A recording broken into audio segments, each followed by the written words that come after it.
밀라노 올림픽을 지켜보던 전 세계 시청자들을 충격에 빠뜨린 장면이 한국 쇼트트랙 경기에서 일어났습니다.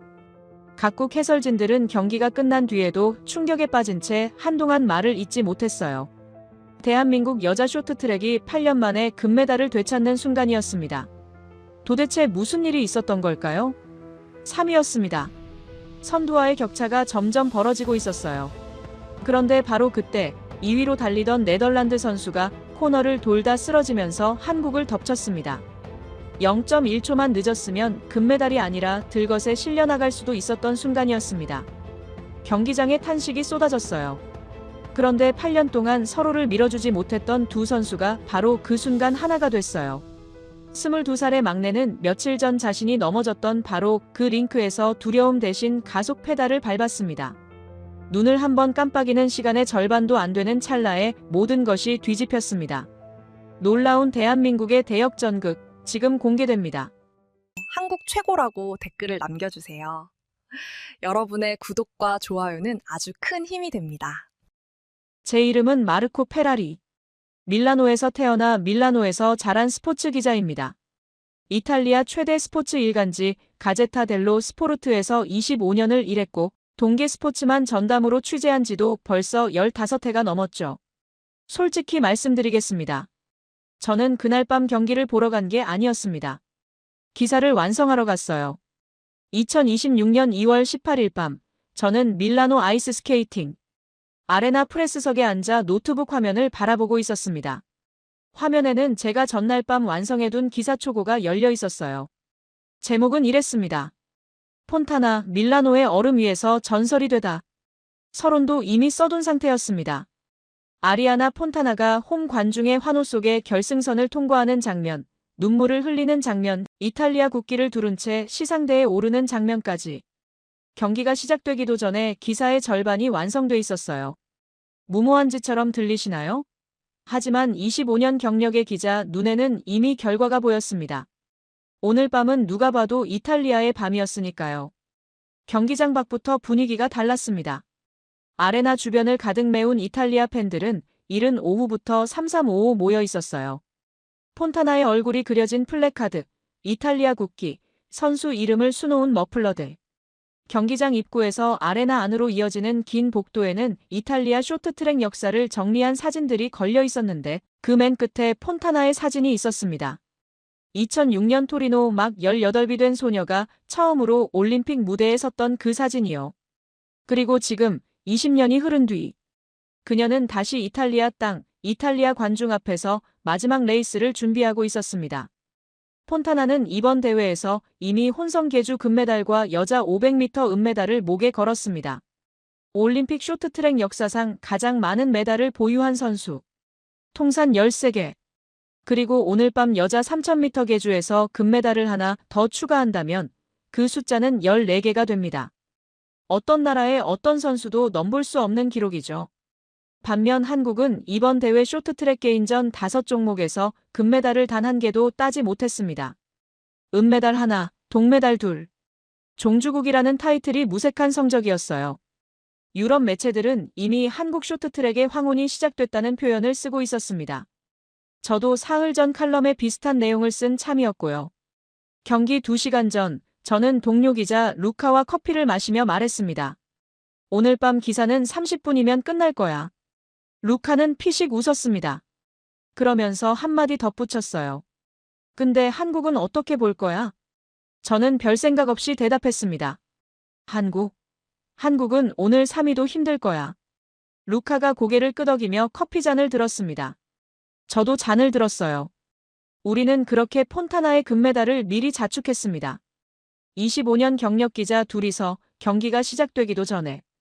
지금 돌이켜보면 그 커피가 꽤 쓴맛이었어야 했는데 그때는 왜 그렇게 달게 느껴졌는지 모르겠습니다. 그 말을 내뱉고 프레스석으로 돌아오는 길에 저는 빙판 쪽을 내려다봤습니다. 워밍업을 하는 선수들 사이에서 뭔가 눈에 걸렸어요. 한국 선수 한 명이었습니다. 다른 선수들과 달리 스케이트 날이 황금색으로 빛나고 있었거든요. 등번호를 확인했습니다. 등에 적힌 이름은 길리킴, 즉 김길리였어요. 저는 그 이름을 취재 수첩에 받아 적었습니다. 딱히 이유는 없었어요. 그냥 뭔가 눈에 걸렸으니까요. 그게 그날 밤 제가 저지른 첫 번째 실수였습니다. 경기 전날, 저는 습관적으로 취재 자료를 정리하는 시간을 가집니다. 상대 선수나 팀의 이번 대회 성적, 최근 흐름, 외신 반응 같은 것들을 훑어보는 거예요. 폰타나 기사를 이미 써뒀으니 사실 크게 필요한 작업은 아니었습니다. 그냥 오랜 직업적 습관이랄까요? 그런데 한국 쇼트트랙 자료를 열어보는 순간 저도 모르게 잠깐 멈췄습니다. 외신 헤드라인들이 꽤 날카로웠거든요. 영국 가디언은 이렇게 썼습니다. 쇼트트랙 제국의 황혼이 시작됐는가? 미국 ESPN은 조금 더 직접적이었어요. 한국 쇼트트랙, 밀라노에서 길을 잃다. 프랑스 레퀴프는 더 냉정했습니다. 한때 무적이었던 팀의 초라한 현재. 근거가 없는 말들이 아니었습니다. 숫자가 말해주고 있었으니까요. 이번 밀라노 올림픽 쇼트트랙 개인전은 총 5개 종목입니다. 여자 500m, 1000m, 1500m, 남자 1000m, 1500m. 한국은 그 5종목에서 금메달을 단 하나도 따지 못했어요. 은메달 하나, 동메달 둘. 반면 네덜란드는 개인전에서만 금메달 4개를 쓸어 담았습니다. 쇼트트랙 종주국이라는 이름 위에 커다란 물음표가 찍히고 있었어요. 그런데 자료를 넘기다가 불편한 숫자 하나가 눈에 들어왔습니다. 여자 3000m 계주.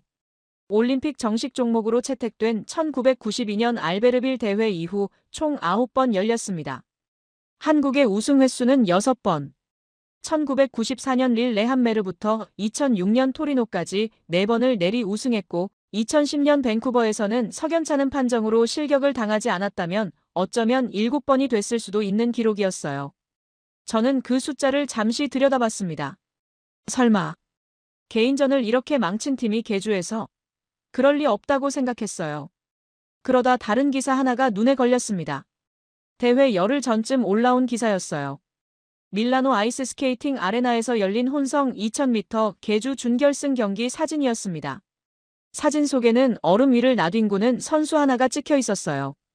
시속 50km로 질주하던 몸이 코너를 돌다 튕겨져 나간 것처럼 안전 펜스 쪽으로 미끄러지는 장면이었습니다. 그 선수가 바로 어제 제 눈에 걸렸던 황금색 스케이트 날의 선수였습니다. 기사를 자세히 읽었어요. 준결승 막바지에 미국 선수 코린 스토다드가 넘어지면서 아웃코스를 질주하던 김길리와 정면으로 충돌했습니다. 균형을 잃은 김길리의 몸은 얼음 위에 내동댕이 쳐졌고 관성에 의해 펜스 쪽으로 미끄러졌어요. 한국은 그 사고로 혼성 계주 결승 진출에 실패했습니다. 더 찾아보니 그게 전부가 아니었어요. 여자 500m에서도 준준 결선 탈락, 스피드와 몸싸움의 벽 앞에서 번번이 좌절을 맛봤다는 내용이 나왔습니다. 그런데 거기서 멈추지 않고 계속 읽다 보니 한 줄이 더 나왔어요. 여자 1000m 결승. 혼성 계주에서 넘어져 얼음 위를 나뒹굴었던 그 선수가 바로 그 다음날 같은 경기장에서 동메달을 따냈다는 내용이었습니다. 넘어졌던 기억이 트라우마가 되어 다리를 붙잡을 수도 있었을 텐데 김길리는 달랐어요. 이번 올림픽이 그녀의 생애 첫 올림픽이었습니다. 낙상, 탈락, 부진을 겪으면서도 결승 무대에서 동메달을 따낸 22살의 막내. 저는 사진을 한참 들여다봤습니다. 얼음 위에 쓰러진 그 선수의 표정은 기사 사진이 흐려서 잘 보이지 않았어요. 하지만 스케이트 날만큼은 선명하게 보였습니다. 황금색. 얼음 위에 나뒹굴면서도 황금색으로 빛나는 그날이 묘하게 마음에 걸렸습니다. 왜 황금색으로 칠했을까? 아무에게도 말하지 않았을 22살의 다짐이 그날 끝에 새겨져 있는 것 같았어요. 저는 수첩을 덮었습니다. 내일 기사는 폰타나 이야기니까 이 선수는 제 취재 범위가 아니었어요. 그렇게 생각했습니다. 취재 자료를 정리하다 보면 생각지도 못한 방향으로 흘러가는 경우가 있습니다. 한국 쇼트트랙 자료를 훑다가 김길리라는 이름을 발견했고 김길리를 찾다 보니 한국 여자 계주팀 전체 이야기로 번졌습니다. 그리고 그 이야기를 따라가다 보니 저는 어느새 전혀 예상하지 못했던 곳에 도착해 있었어요. 최민정과 심석희. 두 이름이었습니다. 한국 여자 쇼트트랙을 조금이라도 아는 사람이라면 이 두 선수를 모를 수가 없습니다. 최민정은 이번 대회 한국 선수단 주장이자 3번의 올림픽을 거치며 금메달 3개, 은메달 2개를 목에 건 살아있는 전설입니다. 심석희는 2018년 평창에서 계주 금메달을 함께 만든 베테랑이고요. 나이는 심석희가 1살 위였지만 두 선수 모두 오랜 시간 한국 대표팀의 중심을 지켜온 에이스였어요. 국내외 언론이 입을 모아 한국 쇼트트랙의 두 기둥이라 불렀던 선수들입니다. 그런데 그 두 기둥 사이에 깊은 균열이 있었습니다. 2018년 평창 올림픽 이후 두 선수 사이에 심각한 불화가 있었고 그 갈등은 공식 조사 요구와 법적 공방으로까지 번졌어요. 자세한 내막을 다 파고들 필요는 없었습니다. 중요한 건 그 결과였으니까요. 이후 두 선수는 같은 계주팀에서 뛰면서도 서로 신체 접촉이 없도록 순번을 따로 조정해왔다는 내용이 기사에 나와 있었어요. 쇼트트랙에서 앞 주자가 다음 주자를 힘껏 밀어주는 터치가 얼마나 중요한지는 저도 알고 있습니다. 그 핵심 기술을 두 에이스가 서로에게 쓸 수 없었다는 건 팀 전체의 경쟁력이 그만큼 조용히 갉혀 있었다는 뜻이기도 했어요. 그 균열의 대가는 분명했습니다. 2022년 베이징. 심석희가 빠진 한국 여자 계주는 네덜란드에 밀려 은메달에 머물렀습니다. 1994년 릴 레한메르부터 이어온 계주 왕국의 자존심이 무너진 순간이었어요. 물론 단순히 한 선수의 부재 때문만은 아니었을 겁니다. 하지만 팀 안의 균열이 경기력에 영향을 주지 않았다고 보기도 어려웠어요. 스포츠 기자 25년을 하다 보면 알게 됩니다. 팀 스포츠에서 신뢰의 균열은 가장 결정적인 순간에 가장 크게 드러난다는 걸요. 그리고 그 8년의 시간 동안 두 선수는 같은 대표팀 유니폼을 입으면서도 서로의 이름을 인터뷰에서 직접 언급하지 않는 사이로 지냈다고 했어요. 한 팀이지만 한 팀이 아닌 것처럼요. 저는 그 부분을 읽으면서 씁쓸했습니다. 스포츠가 주는 감동의 반대편에 이런 장면도 있다는 게요. 그런데 자료를 더 넘기다가 저는 뜻밖의 사진 하나를 발견했습니다. 밀라노 올림픽 개막을 며칠 앞두고 찍힌 사진이었어요. 선수촌에서 열린 생일 파티 자리였는데 심석희의 생일을 축하하는 케이크 앞에 팀원들이 모여 있었습니다. 그리고 그 한가운데 활짝 웃으며 박수를 치고 있는 최민정의 얼굴이 있었어요. 저는 그 사진을 한참 들여다봤습니다. 8년이라는 시간이 있었어요. 법적 공방까지 갔던 감정의 무게가 있었고 같은 팀에서 뛰면서도 서로를 밀어주지 못했던 4년이 있었습니다. 그런데 최민정이 먼저 손을 내밀었다고 기사는 전하고 있었어요. 국가대표의 일원으로서 팀을 위해 최선을 다하겠다는 말과 함께 개인적인 상처와 오랜 시간 쌓인 감정을 올림픽 금메달이라는 목표 하나를 위해 내려놓은 결단이었습니다. 케이크 앞에서 박수를 치는 그 장면이 스포츠 기자의 눈에는 어지간한 드라마보다 더 묵직하게 느껴졌어요. 누군가는 그냥 화해 사진이라고 볼 수도 있겠지만 저는 그 사진 뒤에 있는 무게를 알고 있었으니까요. 지난 기사들을 읽고 난 뒤였으니까요. 그러면서도 저는 고개를 저었어요. 스포츠 기자로 25년을 살다 보면 알게 됩니다. 링크 밖의 화해와 링크 위의 신뢰는 전혀 다른 이야기라는 걸요. 경기가 시작되면 몸이 먼저 반응하고 몸은 감정의 기억을 오래 붙들고 있습니다. 결정적인 순간에 묵은 감정이 균열로 드러나는 장면을 저는 몇 번이나 목격했거든요. 사진 한 장이 8년의 시간을 지운다고 믿기엔 저는 너무 오래된 기자였습니다. 저는 수첩을 덮으며 생각했습니다. 어쨌든 오늘 밤의 주인공은 폰타나니까. 2026년 2월 18일 저녁 8시. 밀라노 아이스 스케이팅 아레나의 문이 열리자마자 관중들이 물밀듯 쏟아져 들어왔습니다. 저는 프레스석에서 그 광경을 내려다보고 있었어요. 취재를 시작한 지 25년이 됐지만 홈 관중의 열기라는 건 언제 봐도 압도적입니다. 특히 오늘 밤 같은 날은요.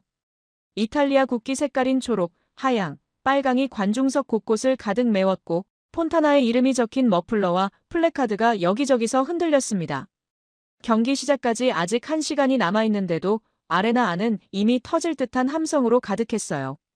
저는 자리를 잡고 노트북을 열었습니다. 화면에는 어제 써둔 기사 초고가 그대로 열려 있었어요. 폰타나가 결승선을 통과하는 장면, 눈물을 흘리는 장면, 시상대에 오르는 장면. 경기 전에 미리 써둔 그 문장들을 다시 한번 읽으며 저는 속으로 고개를 끄덕였습니다. 나쁘지 않아. 오늘 밤 이 초고의 결과 숫자만 채워 넣으면 완성이겠다고 생각했어요. 경기 시작 30분 전 선수들이 빙판의 모습을 드러냈습니다. 이탈리아 선수들이 등장하자 관중석이 폭발했습니다. 수만 명의 함성이 한꺼번에 터져나오는 소리는 경기장 천장을 울릴 정도였어요. 폰타나가 손을 들어 관중들에게 응답하자 함성은 더 커졌습니다. 홈 관중의 응원을 등에 업은 선수와 그렇지 않은 선수의 차이가 얼마나 큰지 저는 그 순간 새삼 실감했어요. 캐나다 선수들이 워밍업을 시작했습니다. 이번 시즌 월드투어 종합 1위 코튼이 4로를 앞세운 팀이에요. 네덜란드는 이번 대회 개인전에서만 금메달 4개를 쓸어 담은 크산드라 펠제부르가 출전합니다. 어느 팀 하나 만만한 상대가 없었습니다. 그리고 한국 선수들이 빙판에 나왔습니다. 이탈리아 관중들의 반응은 솔직했습니다. 별다른 환호도 야유도 없었어요. 그냥 조용했습니다. 이 경기장에서 한국은 철저한 이방인이었어요. 뜨겁게 응원받는 팀도 아니고 그렇다고 견제받을 만큼 위협적인 팀으로 여겨지지도 않는 것 같았습니다. 개인전 금메달 전무라는 성적표가 관중들의 시선에도 영향을 준 듯 했어요. 저는 한국 선수들 한 명씩 눈으로 훑었습니다. 1번 주자 최민정은 특유의 무표정한 얼굴로 워밍업을 하고 있었고 베테랑 심석희는 조용히 스트레칭을 이어갔어요. 그리고 마지막으로 눈에 들어온 건 역시 황금색 스케이트 날이었습니다. 김길리. 며칠 전 이 경기장 같은 얼음 위에서 나뒹굴었던 그 선수가 지금 아무렇지 않다는 듯 달리고 있었어요. 표정이 보이진 않았지만 움직임은 가볍고 날카로웠습니다. 경기 시작 5분 전 아레나의 조명이 낮아졌습니다. 경기장 전광판에 선수 소개 영상이 흘러나왔고 폰타나의 얼굴이 화면을 가득 채우자 관중석에서 다시 한번 폭발적인 함성이 터졌습니다. 저는 노트북 화면의 기사 초고를 한 번 더 훑어봤어요. 폰타나, 밀라노의 얼음 위에서 전설이 되다. 완벽한 제목이라고 생각했습니다. 총성이 울리기까지 이제 5분이 남아 있었어요. 총성이 울렸습니다. 1번 주자 최민정이 출발과 동시에 치고 나갔어요. 순간적인 가속이 인상적이었습니다. 코너를 돌아 나가는 동작이 물 흐르듯 자연스러웠고 상체의 흔들림이 거의 없었어요. 25년간 동계 스포츠를 취재하면서 저는 수많은 스케이터를 봐왔습니다만 최민정의 움직임에는 뭔가 다른 게 있었습니다. 힘을 쓰는 게 아니라 얼음 위를 읽는다는 느낌이랄까요? 선두를 잡은 한국의 출발은 교과서적으로 안정적이었어요. 하지만 그 안정은 오래가지 않았습니다. 2번 주자 김길리가 3번 주자 노도희에게 터치를 넘기는 사이 캐나다가 파고들었어요. 시즌 월드투어 종합 1위 코튼이 4로가 이끄는 캐나다는 초반부터 공격적이었습니다. 속도보다 포지션 싸움에서 먼저 우위를 점하려는 전략이었어요. 한국이 2위로 밀려났습니다. 그리고 20바퀴를 남긴 시점이었어요. 네덜란드의 에이스 크산드라 펠제부르가 날카로운 인코스 추월로 치고 들어왔습니다. 한국이 3위로 내려앉았어요. 저는 그 장면에서 자연스럽게 노트에 펜을 가져갔습니다. 예상대로 흘러가고 있었으니까요. 바로 그때 제 오른쪽 유리병 너머 MBC 중계석이 눈에 들어왔습니다. 미국 해설진 2명이 동시에 몸을 앞으로 기울이며 빠르게 뭔가를 얘기하고 있었어요. 말은 들리지 않았지만 표정은 읽혔습니다. 고개를 젓는 동작, 손을 펼쳐 보이는 제스처. 이건 힘들어 보인다는 얼굴이었어요. 저는 그 모습을 수첩에 짧게 적었습니다. 중계진도 포기한 상황이라고. 관중석도 분위기가 달라지기 시작했어요. 이탈리아 팬들이 서서히 들끓기 시작했습니다. 폰타나가 마지막 주자로 등장할 순간을 기다리는 흥분이었어요. 여기저기서 폰타나의 이름이 터져나왔고 구석구석 이탈리아 국기가 흔들렸습니다. 3위 한국에는 아무도 시선을 주지 않았어요. 저는 노트북 화면에 기사 초고를 열었습니다. 결과 숫자를 채워 넣을 준비를 슬슬 해야겠다고 생각했거든요. 그런데 바로 그 순간이었습니다. 16바퀴를 남겨두고 2위로 달리던 네덜란드의 펠제부르가 코너를 돌다 중심을 잃었어요. 균형이 무너진 그 몸이 얼음 위로 쓰러지면서 한국 선수 쪽으로 미끄러져 들어왔습니다. 아레나 전체가 순간 숨을 멈췄어요. 충돌이 일어나기 직전처럼 보였습니다. 하지만 한국은 피했어요. 찰나의 반응이었습니다. 위기를 감지한 최민정이 몸을 틀며 간신히 충돌을 피해냈어요. 넘어지지는 않았습니다. 하지만 그 과정에서 속도가 죽었고 선두와의 격차는 더 벌어졌어요. 네덜란드는 레이스에서 이탈했습니다. 이제 남은 건 캐나다, 이탈리아, 그리고 3위로 처진 한국이었어요. MBC 중계석이 다시 눈에 들어왔습니다. 아까보다 더 격하게 반응하고 있었어요. 해설진 한 명이 두 손으로 머리를 감싸는 동작을 했습니다. 충돌 위기 자체에 놀란 건지, 피했음에도 격차가 더 벌어진 상황에 안타까운 건지, 아니면 그 둘 다인지 알 수 없었어요. 다만 분명한 건 저 중계석도 지금 한국의 상황을 비관적으로 보고 있다는 거였습니다. 일본 취재진 쪽도 조용히 빙판을 응시하고 있었어요. 표정 없이 메모만 이어가고 있었습니다. 이 경기에서 배울 게 있다면 끝까지 봐야 한다는 태도처럼 보였어요. 저는 다시 기사 초고로 눈을 돌렸습니다. 아직 쓰지 않은 마지막 문단의 빈칸이 기다리고 있었어요. 3위였습니다. 선두와의 격차는 벌어져 있었고 남은 바퀴는 16개였어요. 저는 솔직히 그 시점에서 한국의 역전을 기대하지 않았습니다. 스포츠 기자로 25년을 살면서 저는 숫자보다 흐름을 더 믿는 편입니다. 그리고 그 순간 흐름은 분명히 캐나다와 이탈리아 쪽에 있었어요. 캐나다는 시즌 내내 가장 안정적인 팀이었고 이탈리아는 홈 관중 수만 명의 함성을 등에 업고 있었습니다. 한국은 충돌 위기를 피하느라 속도가 죽은 상태로 3위에 처져 있었고요. 그런데 이상한 일이 벌어지기 시작했습니다. 한국이 줄어들고 있었어요. 처음엔 제 눈이 착각하는 줄 알았습니다. 격차가 워낙 천천히 좁혀지고 있었거든요. 드라마틱하게 치고 올라오는 게 아니었어요. 소리도 없었고 눈에 확 띄는 동작도 없었습니다. 그냥 조용히, 아주 조용히 한 바퀴 돌 때마다 조금씩 앞 선수와의 간격이 줄어들고 있었어요. 마치 얼음 위에 포식자가 먹잇감과의 거리를 소리 없이 좁혀가는 것처럼요. 저는 펜을 내려놓고 빙판에 집중하기 시작했습니다. 최민정이 달리고 있었습니다. 3위 자리에서 앞선 두 팀을 눈으로 쫓으며 리듬을 유지하고 있었어요. 표정은 보이지 않았지만 움직임에는 흔들림이 없었습니다. 코너를 돌 때마다 상체가 낮게 눌리며 최대한의 추진력을 만들어내고 있었어요. 힘을 아끼는 게 아니라 정확하게 쓰고 있다는 느낌이었습니다. 3번의 올림픽을 거친 베테랑만이 가질 수 있는 경기 운영이었어요. 10바퀴를 남긴 시점이었습니다. 격차가 확연히 줄어들어 있었어요. 저는 그제야 노트북에서 손을 완전히 뗐습니다. 기사 초고 창을 최소화했어요. 경기에 집중해야 할 것 같다는 직감이 들었거든요. 관중석의 이탈리아 팬들도 뭔가 달라진 걸 느끼는 것 같았습니다. 조금씩 웅성거리는 소리가 들렸어요. 폰타나를 향한 환호 속에 묘한 긴장감이 섞이기 시작했습니다.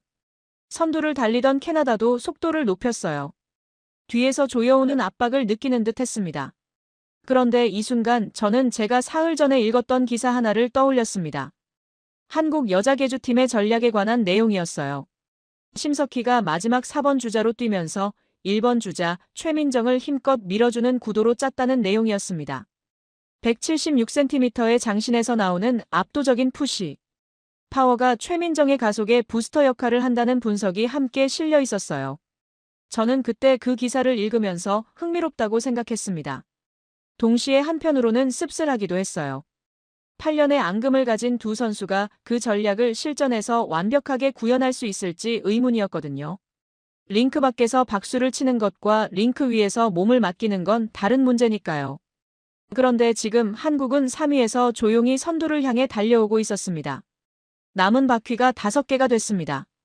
한국과 선두의 격차는 이제 한눈에 봐도 좁아져 있었어요. 빙판 위에 세 팀이 바짝 붙어 달리기 시작했습니다. 밀라노 아레나의 함성이 한층 더 높아졌어요. 저는 자리에서 몸을 조금 앞으로 기울였습니다. 4바퀴가 남았습니다. 4바퀴가 남은 순간이었습니다. 심석희가 최민정의 등을 밀었습니다. 그 한 장면을 저는 프레스석에서 정확히 목격했어요. 176cm의 장신에서 뿜어져 나오는 힘이 최민정의 등에 실리는 순간 최민정의 몸이 전혀 다른 속도로 얼음을 박차고 나갔습니다. 마치 멈춰있던 스프링이 한꺼번에 풀리는 것처럼요. 캐나다를 제치고 2위로 치고 올라서는데 걸린 시간이 심장이 2번 뛸 만큼도 되지 않았어요. 저는 그 순간 취재 수첩을 쥐고 있다는 사실을 잊었습니다. 8년이라는 시간이 있었어요. 법적 공방까지 갔던 감정의 무게가 있었고 같은 팀에서 뛰면서도 서로를 직접 밀어주지 못했던 시간이 있었습니다. 그런데 4바퀴를 남긴 그 순간 심석희는 자신의 모든 힘을 최민정에게 실었어요. 머뭇거림이 없었습니다. 주저함도 없었어요. 176cm의 장신이 만들어낸 그 한 번의 밀어주기에는 8년의 무게를 내려놓은 사람만이 낼 수 있는 힘이 담겨 있었습니다. 최민정은 그 힘을 한 방울도 흘리지 않고 속도로 바꿨어요. 링크 밖의 화해가 링크 위의 신뢰로 이어지는 건 불가능하다고 생각했던 제 판단이 틀렸습니다. 두 선수는 말이 아니라 몸으로 8년의 거리를 지워버렸어요. 이제 2위 한국과 선두 이탈리아. 남은 건 두 바퀴였습니다. 마지막 주자 교체가 이루어졌어요. 최민정이 김길리를 밀었습니다. 이제 모든 것은 22살 막내의 발에 달렸어요. 앞서 달리는 선수는 아리아나 폰타나였습니다. 2006년 토리노에서 18배 나이로 올림픽 무대에 처음 섰던 그 선수가 20년이 지난 지금 다시 자국땅에서 홈 관중의 함성을 등에 업고 달리고 있었어요. 올림픽 쇼트트랙 역사상 가장 많은 메달을 보유한 선수. 통산 13개. 그리고 오늘 밤 하나를 더 추가하려는 전설.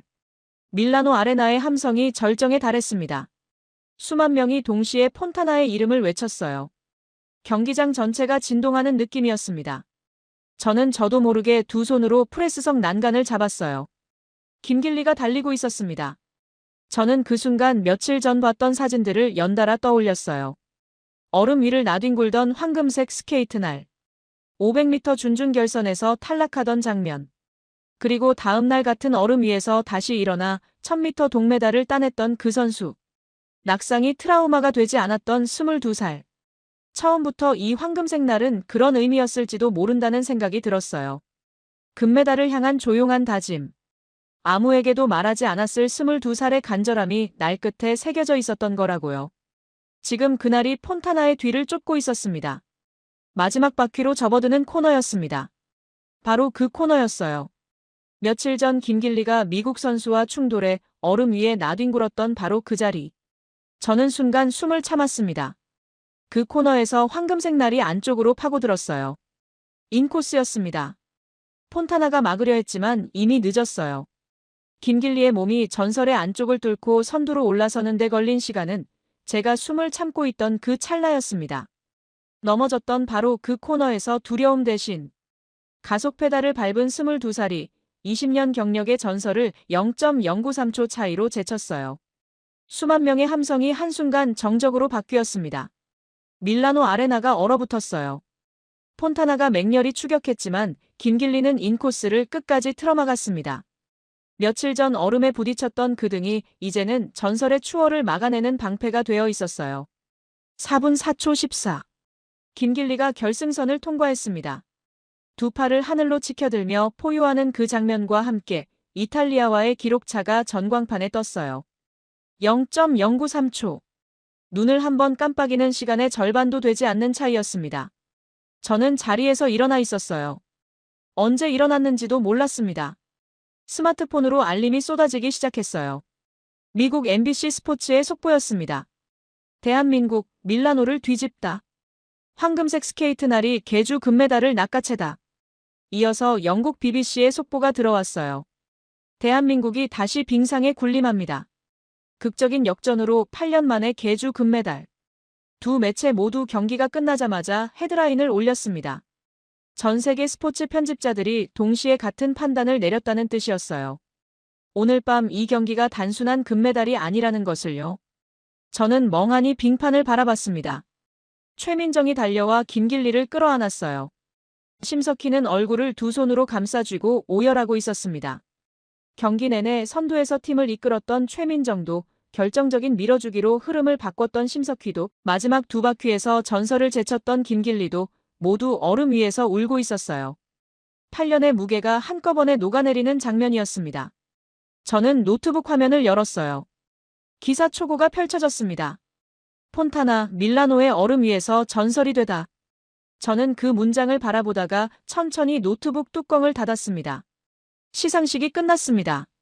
태극기가 올라가고 한국 국가가 흘러나오는 동안 이탈리아 관중들은 조용히 그 장면을 바라봤어요. 야유도 없었고 박수도 크지 않았습니다. 그냥 묵묵히 지켜봤어요. 지는 것에 익숙한 사람들의 표정이 아니었습니다. 예상하지 못한 결과를 받아들이는 사람들의 표정이었어요. 폰타나는 시상대 2위 자리에서 미소를 지었습니다. 20년 경력의 전설다운 미소였어요. 지고도 품위를 잃지 않는 그 얼굴을 저는 카메라에 담았습니다. 오늘 밤 기사에 꼭 넣어야 할 장면이었거든요. 프레스석으로 돌아온 저는 노트북을 열었습니다. 전날 밤 공들여 써둔 기사 초고가 화면에 펼쳐졌어요. 저는 그 제목을 한참 바라봤습니다. 그리고 마우스를 움직여 전체 선택을 눌렀어요. 화면의 모든 글자가 파란색으로 물들었습니다. 저는 잠깐 멈췄다가 삭제 버튼을 눌렀어요. 하얀 화면이 됐습니다. 스마트폰을 꺼내 각국 반응을 훑기 시작했어요. 기사를 새로 쓰려면 오늘 밤 이 경기가 세계에 어떻게 받아들여지고 있는지부터 파악해야 했으니까요. MBC 스포츠부터 봤습니다. 경기 직후 중계 하이라이트 클립이 이미 수십만 조회수를 넘기고 있었어요. 해설진이 김길리의 인코스 추월 순간 자리에서 벌떡 일어나며 소리를 지르는 장면이었습니다. 해설 화면 아래 MBC가 달아놓은 한 줄 설명이 눈에 들어왔어요. 올림픽 개주 역사상 가장 극적인 역전 가운데 하나. 미국 스포츠 매체가 자국 선수도 없는 경기에 이런 표현을 쓴다는 건 흔한 일이 아니었습니다. 영국 BBC도 빠르게 기사를 올렸어요.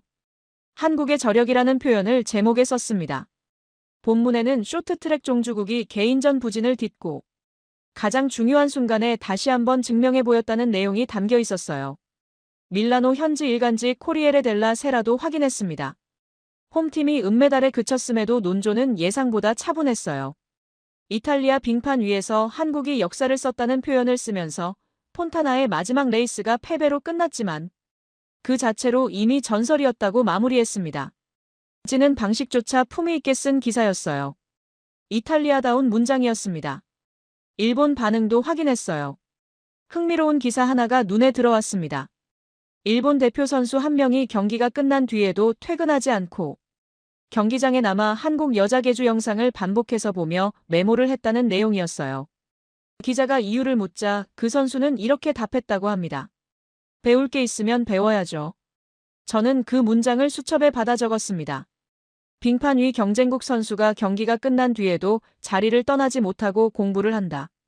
이것만큼 한 팀의 수준을 설명하는 장면이 또 있을까요? 저는 다시 노트북의 하얀 화면을 바라봤습니다. 그리고 천천히 타이핑을 시작했어요. 오늘 이 경기를 어떻게 설명해야 할까 생각했습니다. 단순한 역전 드라마로 쓸 수도 있었어요. 8년 만에 금메달 탈환으로 쓸 수도 있었고요. 0.093초의 드라마로 쓸 수도 있었습니다. 하지만 그 어떤 표현도 오늘 밤 제가 목격한 것을 온전히 담아내지 못하는 것 같았어요. 저는 경기 내내 봐왔던 장면들을 하나씩 떠올렸습니다. 충돌 위기를 피하고도 흔들리지 않았던 최민정의 눈빛. 8년의 앙금을 내려놓고 온 힘을 담아 동료의 등을 밀었던 심석희의 손. 넘어졌던 바로 그 코너에서 두려움 대신 가속 페달을 밟았던 22살의 황금색 스케이트 날. 그리고 이 팀이 서 있는 자리. 1994년 릴레한메르부터 2026년 밀라노까지 10번의 올림픽 중 7번의 우승. 의심받고 흔들리고 때로는 넘어지면서도 결국 돌아오는 팀. 저는 새 제목을 입력했습니다. 대한민국은 언제나 돌아온다. 2006년 이탈리아 토리노에서 금메달을 땄던 나라가 정확히 20년 뒤 다시 이탈리아 땅에서 같은 일을 해냈습니다. 홈 관중의 함성 속에서 전설을 상대로 0.093초 차이로. 저는 그 문장들을 써내려가면서 생각했어요. 오늘 밤 나는 폰타나의 기사를 쓰러 이 경기장에 왔다. 그런데 오늘 밤 내가 목격한 건 전혀 다른 이야기였다. 기사를 마무리하며 저는 마지막 문장을 이렇게 썼습니다. 스포츠에는 가끔 숫자로 설명되지 않는 장면이 있다. 오늘 밤 밀라노 아이스 스케이팅 아레나에서 나는 그런 장면을 봤다. 대한민국 여자 쇼트트랙은 오늘 금메달을 딴 게 아니었다. 그들은 그냥 돌아온 것이었다. 전송 버튼을 눌렀습니다. 시각은 자정이 넘어 있었어요. 텅 빈 경기장에는 청소부들이 얼음 위를 정리하고 있었습니다. 저는 가방을 챙기며 마지막으로 빙판을 내려다봤어요. 조명이 꺼진 얼음 위는 조용했습니다. 몇 시간 전 수만 명의 함성이 울려 퍼지던 그 얼음이 지금은 아무 일도 없었다는 듯 차갑게 빛나고 있었어요. 저는 혼자 중얼거렸습니다. 다음 올림픽에도 저 얼음 위에 저 팀이 서 있겠지.